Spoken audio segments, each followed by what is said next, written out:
Hello, Assalamu alaikum, and a very good morning to you all. Hope you are all doing well. So, we are discussing about atomic structure in our previous classes. Today, we are going to discuss about atomic spectrum.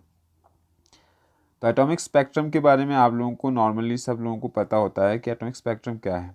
तो spectrum की जब बात करते हैं तो normally हमारे जहन में स्पेक्ट्रम, जब हम वर्ड सुनते हैं तो हमारे जहन में ये आ जाता है कि जब रेन ड्रॉप में जब लाइट पड़ती है वो लाइट हमारा 7 कलर्स में क्या हो जाता है, डिस्पोज हो जाता है, या 7 कलर में ये डिस्ट्रीब्यूट हो जाता है, जिनको हम विप गैर कहते हैं। विप गैर मतलब वायलेट होता है, Indigo, blue, green, yellow, orange और रेड, इसको कहते हैं हम स्पेक्ट्रम्स। इसी तरह बोर्स ने कहा था कि एटम्स का जो होता है, एटम्स में भी स्पेक्ट्रम दिखाते हैं। वो कैसे दिखाता है एटम में स्पेक्ट्रम? कोई भी एटम को जब हम हीट करते हैं, एटम को जब हम हीट देते हैं, कोई हीट देते हैं, तो ये एटम हमारा कुछ कलर्स दिखाते हैं। कुछ कलर्स मतलब ये पूरे 7 कलर्स नहीं दिखाते हैं, मतलब कुछ कलर, जैसे कि हमारे पास एटम था, उसने हमारा वायलेट दिया, फिर ग्रीन दिया, फिर ऑरेंज दिया, बाकी कलर्स नहीं दिए। अब बाकी कलर्स नहीं दिए, ये क्यों नहीं दिया? क्योंकि हमको पता है कि एटम्स की जब एनर्जी की बात करते हैं तो शेल की अलग अलग डिफरेंट एनर्जीज होती हैं। इस एनर्जी गैप की वजह से हर कोई जो कलर होता है वो स्पेक्ट्रम नहीं दिखाता, मतलब वो कलर नहीं शो करता। इसीलिए एटम्स का जो स्पेक्ट्रम होता है वो डिस्क्रीट, इसके लिए डिस्क्रीट कहते हैं। डिस्क्रीट का मतलब स्पेक्ट्रम हमारे पास दो टाइप के स्पेक्ट्रम्स होते हैं, एक डिस्क्रीट होता है या लाइन, इसको लाइन भी कहते हैं, डिस्क्रीट या लाइन। दूसरा होता है कंटिन्यूस स्पेक्ट्रम। कंटिन्यूस स्पेक्ट्रम और डिस्क्रीट और लाइन स्पेक्ट्रम। लाइन स्पेक्ट्रम और डिस्क्रीट स्पेक्ट्रम वो स्पेक्ट्रम होता है जिसमें जितने कलर्स मेंशन है, जैसे वेबगायर वाला जो कलर मेंशन है सब नहीं दिखाता है, कुछ कलर्स दिखाएं, कुछ कलर्स नहीं दिखाएं, उसको हम कहते हैं डिस्क्रीट स्पेक्ट्रम या लाइन स्पेक्ट्रम। यहाँ पे कंटिन्यूस स्पेक्ट्रम की जब बात करते हैं तो कंटिन्यूस स्पेक्ट्रम वो स्पेक्ट्रम होता है जब हमारा सभी कलर्स दिखाएं। अब जब एटम में स्पेक्ट्रम की जब हमने बात की तो एक एटम को जब हम हीट करते हैं, नॉर्मली एटम को जब हमने हीट कर दिया, उसको हीट करने पे क्या होता है कि उससे कुछ स्पेक्ट्रम निकलते हैं। स्पेक्ट्रम मतलब कुछ रेडिएशंस निकलते हैं, उस स्पेक्ट्रम में कुछ कलर शो करते हैं। अब जैसे हमारा एटम का जो मॉडल है, हम कहते हैं कि एटम न्यूक्लियस के इर्द गिर्द एटम का जो क्या है, डिफरेंट डिफरेंट शेल्स हैं। इस डिफरेंट डिफरेंट शेल्स के हमारे पास डिफरेंट डिफरेंट एनर्जी है, जैसे कि इसका -13.6, इसका -3.2, इसके बाद -1.5, ये सब हमारे पास अलग अलग। तो जब क्या होता है, इस एटम को जब हम हीट करते हैं तो हीट की वजह से इसकी जो इलेक्ट्रॉन्स होते हैं वो इलेक्ट्रॉन एक्साइट्स हो जाते हैं। एक्साइट होकर वो नेक्स्ट एनर्जी शेल में चला जाता है जिसकी एनर्जी ज़्यादा होती है। जितना आगे आगे नंबर ऑफ शेल्स बढ़ता है उतना एनर्जी भी बढ़ते जाता है।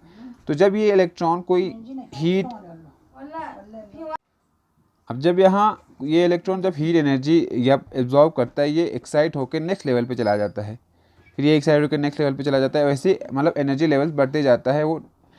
अब इमिशन, हमारे पास स्पेक्ट्रम दो टाइप्स के होते हैं, एक हमारा होता है absorption spectrum, absorption spectrum.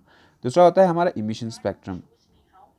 Absorption spectrum कौन सा स्पेक्ट्रम होता है? वो एक स्पेक्ट्रम एब्जॉर्प्शन स्पेक्ट्रम होता है जब हमारा कोई एटम को जब हम हीट देते हैं, उस हीट की वजह से उसकी एनर्जी इंक्रीज हो जाती है और वो नेक्स्ट शेल में या नेक्स्ट हायर एनर्जी शेल में चला जाता है, तब हम उसको कहते हैं एब्जॉर्प्शन स्पेक्ट्रम। अब इमिशन स्पेक्ट्रम कब होता है कि जब वो एक्साइटेड स्टेट पे चला गया तो कोई भी चीज़ एक्साइटेड स्टेट पे स्टेबल नहीं होता है, मतलब वो रहना ही नहीं चाहता, तो वो अपने एक्साइटेड स्टेट से वापस अपने ग्राउंड स्टेट पे जो ओरिजिनल उसका प्लेस था उस पर वापस आ जाता है।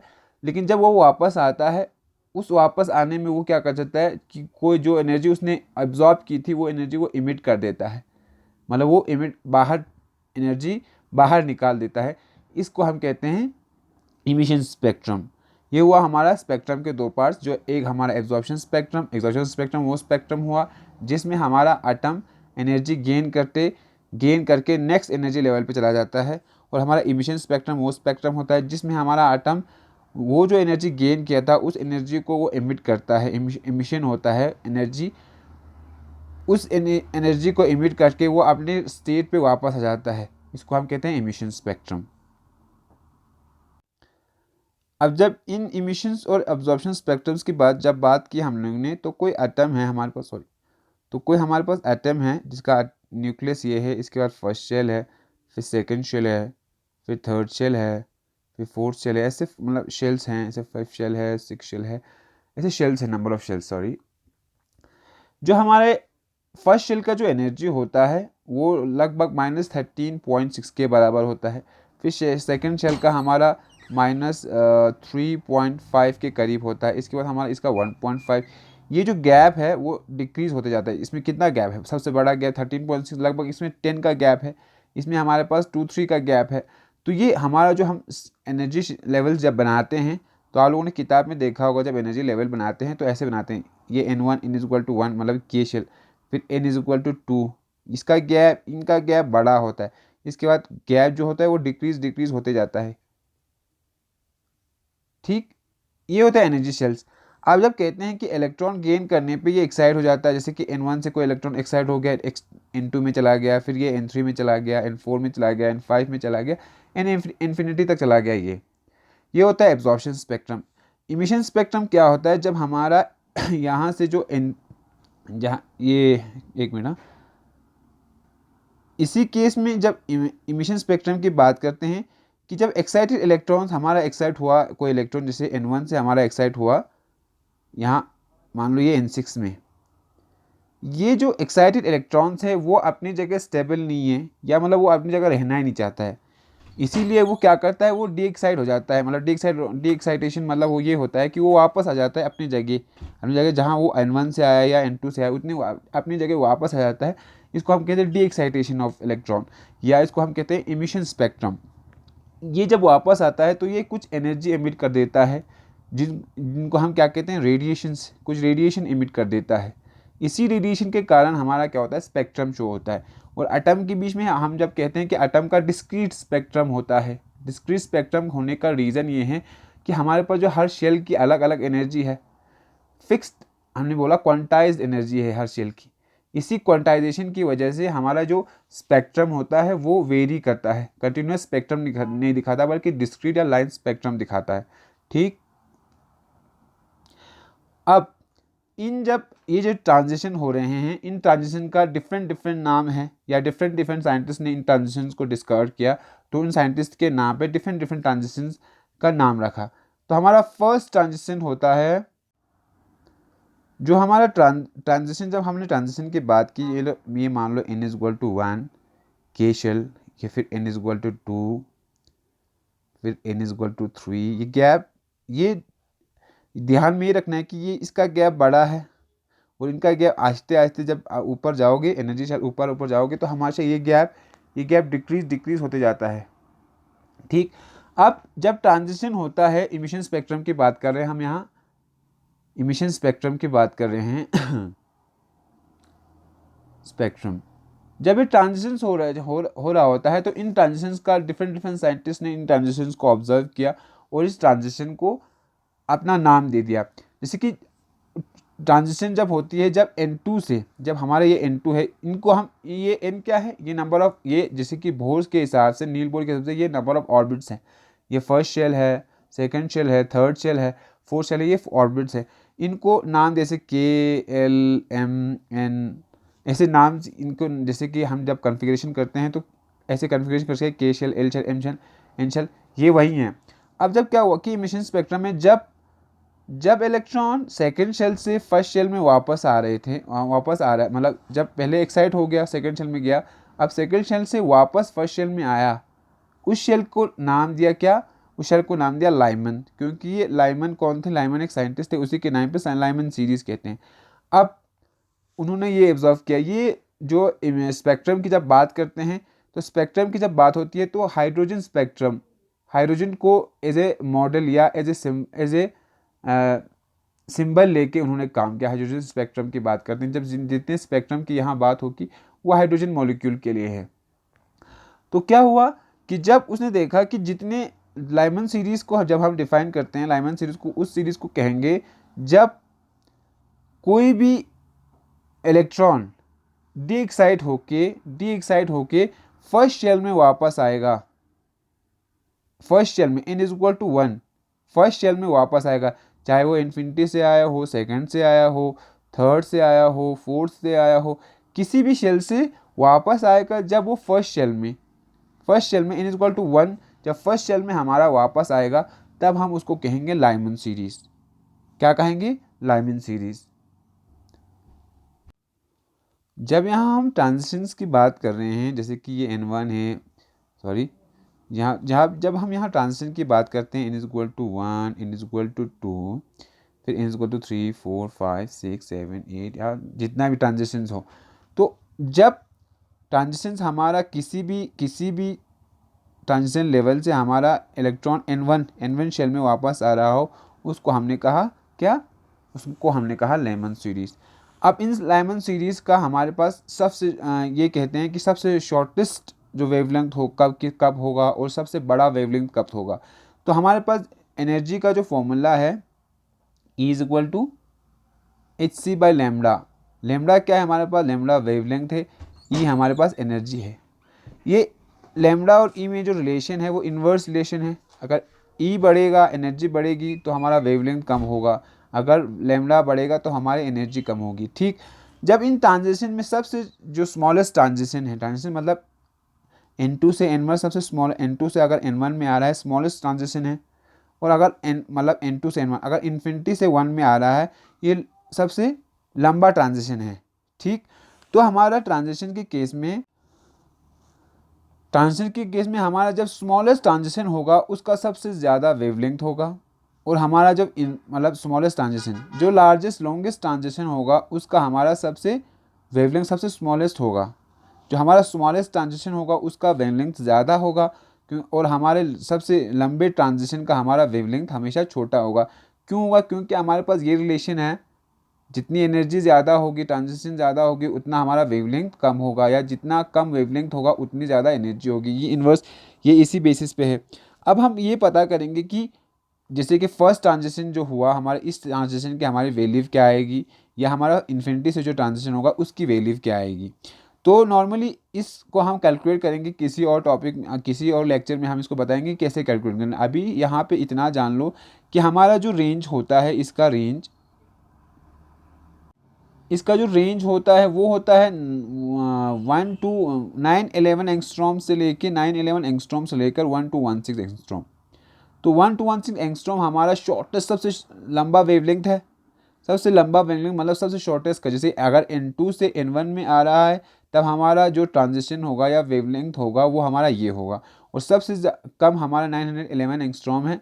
ये एंगस्ट्रॉम हमारा सबसे लार्जेस्ट ट्रांजिशन, जैसे इन्फिनिटी से आ रहा होगा, अगर इलेक्ट्रॉन इमिट होके या एमिशन स्पेक्ट्रम दिखा रहा होगा, तब हमारा ये 911 जो है हमारा एंगस्ट्रॉम हमारा वेवलेंथ की वैल्यू होगी। ठीक, जब हम अभी ट्रांजिशन की बात कर रहे हैं, जैसे हमने ट्रांजिशन की बात की, जैसे कि अगर n1 में अगर कोई मॉलिक्यूल आया, हमने कहा ये लाइमन सीरीज है। वैसे डिफरेंट, जैसे कि जब हमारा n1 है, जब हमारा n2 में कोई इलेक्ट्रॉन्स गिरता है किसी भी एनर्जी से, या कहाँ से, इन्फिनिटी से, कहीं से भी, लेकिन आना चाहिए कहाँ, लाई करना चाहिए n2 में, इसको हम कहते हैं बाल्मर सीरीज। बाल्मर सीरीज, जब हमारा इलेक्ट्रॉन लाई करेगा n2 पे, उसको हम कहेंगे बाल्मर सीरीज। अब इस बाल्मर सीरीज में सेम रूल अप्लाई होता है कि जब हमने कहा कि जब शॉर्टेस्ट ट्रांजिशन होगा उसका वेवलेंथ ज़्यादा होगा, और सबसे लंबा ट्रांजिशन का वेवलेंथ हमारा कम होगा। Same in the case of यही। इसके बाद बाल्मर के बाद हमारा ट्रांजिशन आता है, और बाल्मर का रेंज बताएं एक बार सारा, एक मिनट। रेंज जो होता है कि कहाँ से कहाँ लाइक करता है बाल्मर सीरीज, तो बाल्मर सीरीज लाइक करता है 3644 टू 6552, इस रेंज में हमारा बाल्मर सीरीज रेंज करता है। अब आप देख रहे हो कि लाइमन सीरीज 911 एंगस्ट्रॉम से शुरू हो रहा था, या मतलब इसका सबसे शॉर्टेस्ट वेवलेंथ ये था, तो हमारा इसका ट्रांजिशन हमेशा क्या है, इससे बड़ा है। तो आगे आगे जाओगे तो ट्रांजिशन की जो वैल्यू है वो बढ़ती जाएगी, इंक्रीजिंग ट्रांजिशन वैल्यूज। इसके बाद बाल्मर के बाद हमारा ट्रांजिशन जो लाइमन सीरीज, या बाल्मर के बाद जो सीरीज आती है वो आती है पास्कन सीरीज, या इसको पास्कन सीरीज भी कहते हैं। पास्कन सीरीज, पास्कन सीरीज किसको कहते हैं? जब हमारा इलेक्ट्रॉन डी एक्साइड होके हमारा n3 ऑर्बिट या n3 शेल में हमारा लाई करेगा, तब हम कहते हैं पास्कन सीरीज। पास्कन सीरीज वही इन्फिनिटी से आ रहा हो, 4 से आ रहा हो, 5 से आ रहा हो, 6 से आ रहा हो, या किसी से भी आ रहा हो, लेकिन लाई करेगा हमारा N3 पे, तब हम उसको पास्टन सीरीज कहते हैं। इसके बाद ब्रैकेट सीरीज। ब्रैकेट सीरीज हम कब कहते हैं, या ब्रैकेट सीरीज जब कहते हैं, ब्रैकेट सीरीज जब हमारा N4 पे लाई करे, किसी भी शेल से आके N4 पे अगर लाई करे, तब हम उसको ब्रैकेट सीरीज कहेंगे। इसके बाद हमारा आता है ब्रैकेट के बाद फंड सीरीज। इसको कोई मतलब आम लोग पढ़ते हैं पी फंड सीरीज, मतलब पी साइलेंट है यहाँ पे, फंड सीरीज कहते हैं इसको। पी फंड सीरीज नहीं कहते, फंड सीरीज। फंड सीरीज जब हमारा इलेक्ट्रॉन लाई करेगा किस पे, N=5 पे, किसी भी शेल से, मतलब किसी भी शेल से, मतलब एमिशन स्पेक्ट्रम की बात कर रहे हैं हम यहाँ, एमिशन स्पेक्ट्रम। तो यहाँ पे एमिशन स्पेक्ट्रम की जब बात करें तो 6 से 5 पे आया, 7 से आया, 8 से आया, 9 से आया, या इन्फिनिटी से आया, इनको लेकिन लाई करेगा N=5 पे, तब हम इसको कहेंगे एमिशन स्पेक्ट्रम। इसको हम कहेंगे कौन सा सीरीज, फंड सीरीज। ठीक। इसके बाद हमारे को जो लगभग हमारे सिलेबस में हमें बाल्मर सीरीज, पास्टन सीरीज और हमारा लाइमन सीरीज, हमारा इतना तक ही है। लेकिन जब N=6, ये मतलब ट्रांजिशन तो होता ही रहेगा जहाँ तक हो, लेकिन हमारा मेनली हमें यहाँ तक पढ़ना है, मेनली यहाँ तक हमें पता होना चाहिए नाम क्या होता है। N=6 जब इलेक्ट्रॉन जंप करके इमिशन स्पेक्ट्रम दिखाएगा और N=6 इस ऑर्बिट में लाई करेगा, कहीं से भी आ रहा होगा, अगर इसमें लाई करेगा तब हम इसको कहते हैं हम फेरी सीरीज। ठीक। ये हुआ हमारा ट्रांजिशंस, कैसे कैसे ट्रांजिशंस होते हैं हमारे पास। इसके बाद हमारा जो टॉपिक है वो है इलेक्ट्रोमैग्नेटिक स्पेक्ट्रम। Electromagnetic spectrum. अब जब हमने स्पेक्ट्रम की बात की, तो ये स्पेक्ट्रम्स जितने होते हैं ये सब वेरी करता है, स्पेक्ट्रम वेवलेंथ वेरी करता है, रेंज। तो कुछ हमें दिखाई देता है नेकेड आई से, कुछ हमें नहीं दिखाई देता है, या कुछ को देखने के लिए हमें इंस्ट्रूमेंट्स की ज़रूरत पड़ती है। स्पेक्ट्रोस्कोपी यही होती है, स्पेक्ट्रोस्कोपी की टेक्निक। ठीक। अब जब यहाँ पे स्पेक्ट्रम की बात की तो आपके नोटबुक में, आपके बुक में ये स्पेक्ट्रम का जो रेंज है ये शो किया होगा। तो ये रेंज जो है वो लगभग हमारा जो विजिबल स्पेक्ट्रम होता है वो होता है 10⁴ शायद।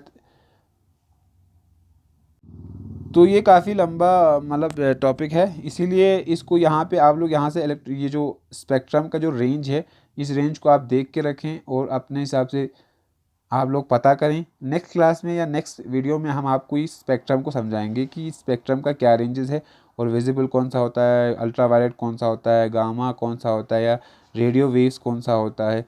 ये सब हम आपको नेक्स्ट लेक्चर में या नेक्स्ट वीडियो में बताएंगे। होप आप लोगों को समझ में आया हो। Thanks for the session and thanks for the time.